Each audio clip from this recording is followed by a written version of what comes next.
ಶಾಶ್ವತ ಪ್ರೇಮದಿ ನನ್ನನ್ನು ಕರೆದಿರುವೆ, ಎಷ್ಟೊಂದು ಉಪಕಾರ ನೀ ನನ್ನಲ್ಲಿ ಮಾಡಿರುವೆ. ಶಾಶ್ವತ ಪ್ರೇಮದಿ ನೀ ನನ್ನನ್ನು ಕರೆದಿರುವೆ, ಎಷ್ಟೊಂದು ಉಪಕಾರ ನೀ ನನ್ನಲ್ಲಿ ಮಾಡಿರುವೆ. ಯುಗ ಯುಗಗಳಿಗೂ ನಿನ್ನ ನಾಮ ಉನ್ನತವು, ತಲೆ ತಲೆ ಮಾರಿಗೂ ನಿನ್ನ ಕೃಪೆ ಶಾಶ್ವತವು. ಯುಗ ಯುಗಗಳಿಗೂ ನಿನ್ನ ನಾಮ ಉನ್ನತವು, ತಲೆ ತಲೆ ಮಾರಿಗೂ ನಿನ್ನ ಕೃಪೆ ಶಾಶ್ವತವು. ಆಶ್ರಯವೇ ನನ್ನಾಧಾರವೇ, ನಿನಗೆ ನನ್ನ ಆರಾಧನೆ. ಆಶ್ರಯವೇ ನನ್ನಾಧಾರವೇ, ನಿನಗೆ ನನ್ನ ಆರಾಧನೆ. ಕರ್ತನಾದ ಯೇಸು ಕ್ರಿಸ್ತನ ಹೆಸರಿನಲ್ಲಿ ನಿಮ್ಮೆಲ್ಲರಿಗೂ ಶುಭೋದಯಗಳು. ಜೀವ ಕೊಡುವ ಆಹಾರದ ಮೂಲಕ ನಿಮ್ಮೆಲ್ಲರನ್ನು ನೋಡುವಂತ ಭಾಗ್ಯವನ್ನು ಕರ್ತನು ದಯಪಾಲಿಸಿದ್ದಕ್ಕಾಗಿ ಕರ್ತನಿಗೆ ನಾನು ವಂದಿಸುತ್ತೇನೆ. ಸತ್ಯವೇದದಲ್ಲಿ ನಾವೆಲ್ಲರೂ ಸತ್ಯವೇದವನ್ನು ತೆಗೆದುಕೊಂಡವರಾಗಿ ಅಪೊಸ್ತಲರ ಕೃತ್ಯಗಳು 14ನೇ ಅಧ್ಯಾಯದ 13ನೇ ವಚನದಿಂದ 17ನೇ ವಚನದವರೆಗೂ ಎಲ್ಲರೂ ಸೇರಿ ಒಟ್ಟಿಗೆ ಓದಿಕೊಳ್ಳೋಣ.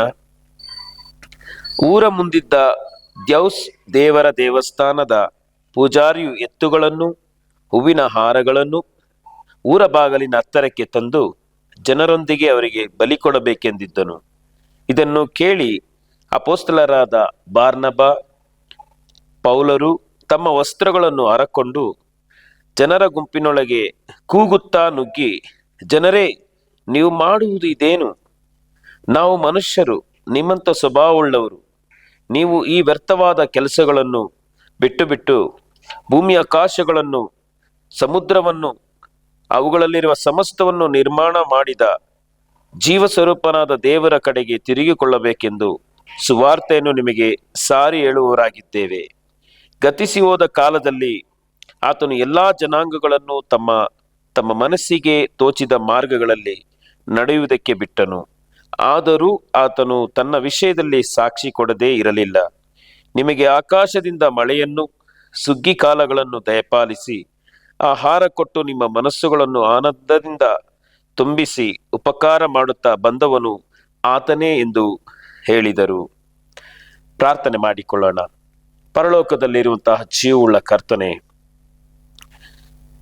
ಈ ಅನುದಿನದ ಜೀವ ಕೊಡುವ ಆಹಾರದ ಮೂಲಕ ಪ್ರೀತಿಯುಳ್ಳ ದೇವ ಮಕ್ಕಳನ್ನು ಪ್ರಾರ್ಥಿಸುವಂತ ಎಲ್ಲರನ್ನು, ನನ್ನೊಟ್ಟಿಗೆ ಪ್ರಾರ್ಥಿಸುತ್ತಿರುವಂತಹ ಎಲ್ಲಾ ಮಕ್ಕಳನ್ನು ನಿಮ್ಮ ಕೃಪಾವುಳ್ಳ ಹಸ್ತದ ಕೆಳಗಡೆ ಒಪ್ಪಿಸಿಕೊಡುತ್ತಾ ಇದ್ದೀನಿ ದೇವರೇ. ನಮಗೆ ಅನ್ನ, ನೀರು, ಬೆಳಕು, ಆಹಾರವನ್ನು ಎಲ್ಲವನ್ನು ಒದಗಿಸುತ್ತಿರುವುದು ನೀವೇ ಕರ್ತನೆ. ಭೂಮಿ ಆಕಾಶಗಳನ್ನು ಉಂಟು ಮಾಡಿದಂಥ ದೇವರು ನೀವೇ ಕರ್ತನೆ. ಅದರಲ್ಲಿರುವ ಸಮಸ್ತವನ್ನು ಉಂಟು ಮಾಡಿದಂಥ ದೇವರು ನೀವೇ ಕರ್ತನೆ ಎಂಬುದಾಗಿ ನಾವು ತಿಳುಕೊಂಡಿದ್ದೇವೆ. ಇನ್ನು ಅನೇಕರು ತಿಳಿಕೊಳ್ಳುವಂತಹ ಸಂದರ್ಭಗಳಲ್ಲಿ ಇದ್ದಾರೆ ಕರ್ತನೆ. ಸ್ವ ಕಾರ್ಯಗಳಲ್ಲಿ ಇಷ್ಟದ ಪ್ರಕಾರವಾಗಿ ನಡೆಯುತ್ತಿರುವಂತಹ ಅನೇಕರನ್ನ ನೀವು ಸಂಧಿಸಬೇಕಾಗಿ ಬೇಡುತ್ತೇನೆ. ನೀವು ಎಲ್ಲರಿಗೂ ದೇವರಾಗಿದ್ದೀರಿ, ಎಲ್ಲ ಜನಾಂಗದವರಿಗೂ ನೀವು ದೇವರಾಗಿದ್ದೀರಿ. ಈ ದಿನದ ಪ್ರಾರಂಭದ ಮೊದಲುಗೊಂಡು ರಾತ್ರಿಯ ಮುಕ್ತಾಯದವರೆಗೂ ಪ್ರತಿಯೊಬ್ಬೊಬ್ಬರು ಹಾದು ಹೋಗುವ ಮಾರ್ಗಗಳಲ್ಲಿ ನೀವಿದ್ದು ಅವರನ್ನ ಸಂಧಿಸಿರಿ, ಅವರನ್ನು ಧೈರ್ಯಪಡಿಸಿರಿ, ಅವರನ್ನ ಬಲಪಡಿಸಿರಿ.